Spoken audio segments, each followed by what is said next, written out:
So there are times when the job you're doing might require you to hold something uh, on a very good vice so you can actually work on the equipment, and that might require that you have to get a machine or a workshop vice, which is what you're seeing in the picture. That device you can see there, that tool.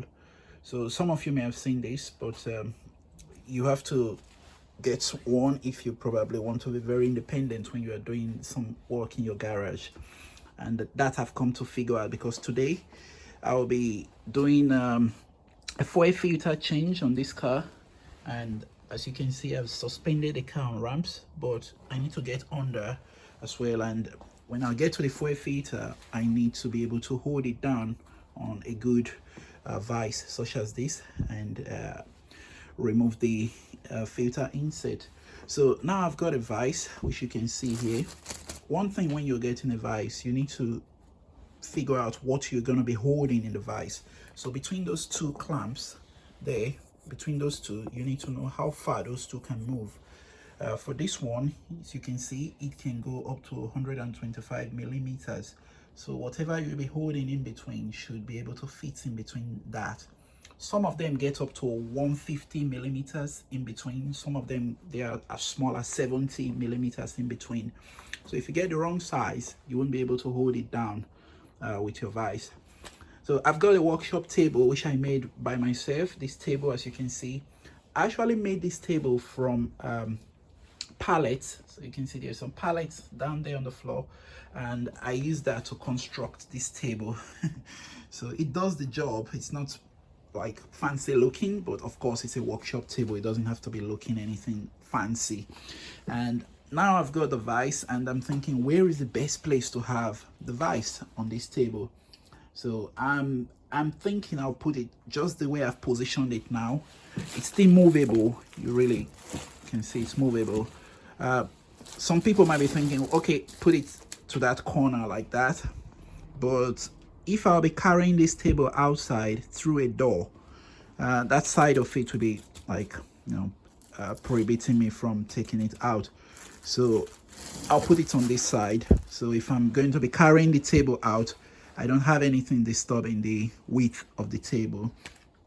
And this is a swivel vise, so it can basically swing, is it 90 degrees? Yeah, about 90 degrees in that direction or in this direction. So I could actually rotate it to that side if I need it there, or this side if I need it on this side. I'm planning to hold it down with these screws. This is actually for concrete, but it's all I've got. So I'm planning to hold it down there and there, and see how well I can hold it down with these. But I'm also thinking I'll probably get a proper bolt and nut. I forgot to get that when I got the vise. So I'll install this now on this table by first drilling. Use a solid area of the table, which you can see there's a solid wood right under there, the legs, and I'll go over those and see if I can fit it with this. I just need it to be temporarily held today, and later on I'll get proper bolts and nuts to really clamp it down. Good thing about this is, if I need this table in the future, maybe to lay out some planks or to do some work, and I need the whole table, I can actually undo the device, take it off, and I can work on this. So I'll make a video of what it looks like when I finish doing the installation. But for now, I just unwrap this because it's still in the plastic. So you can see that it's really beautiful. It's got a handle that goes in there, so it needs to put that handle in through there. I think I have to turn this around and get it out and put this one in there. Yeah, so yeah, once I've done the whole installation, I'll show what it should look like in the end. But probably it might be best to fix it down before I try to put this turning lever in there. So yeah, but this is what the vise looks like, and it's got 3 attachment points, 1, 2, and there's a third one over there.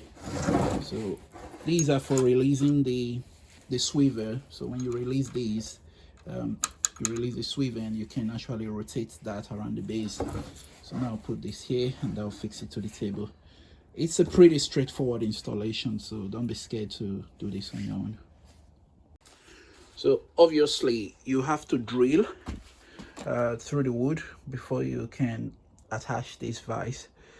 I've done that. I've drilled through there, and I've put the screw down and put it all in there. You can see from the bottom what it looks like. It's not the ideal way of holding it down, like I said, but you can see 3 of them as I held that down. So right now I've opened the teeth of the vise. You can see it could actually go more than 125 millimeters in between, but it's not very stable after that. It could go a little bit wider, but you won't be able to grip as firmly as you would like. So it might be advisable to stay within the 125, or maybe just a little bit past it. Depends on what you've got to be gripping.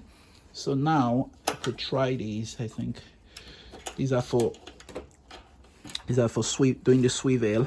So I've got those there for doing the swivel. You can see you can turn that around and free them up a bit. So once I free them up, I can basically turn this around on the swivel table. Let me see, but I'm not gonna do that now. I'll lock them. It's like you just have to unscrew them, turn them around and lock them in a new position, and you can have like a 90-degree swivel on this. So obviously you need a drilling machine to drill the table, and yeah, just a wrench to get that in there. Yeah, so that's how to put a workshop vise on a workshop table.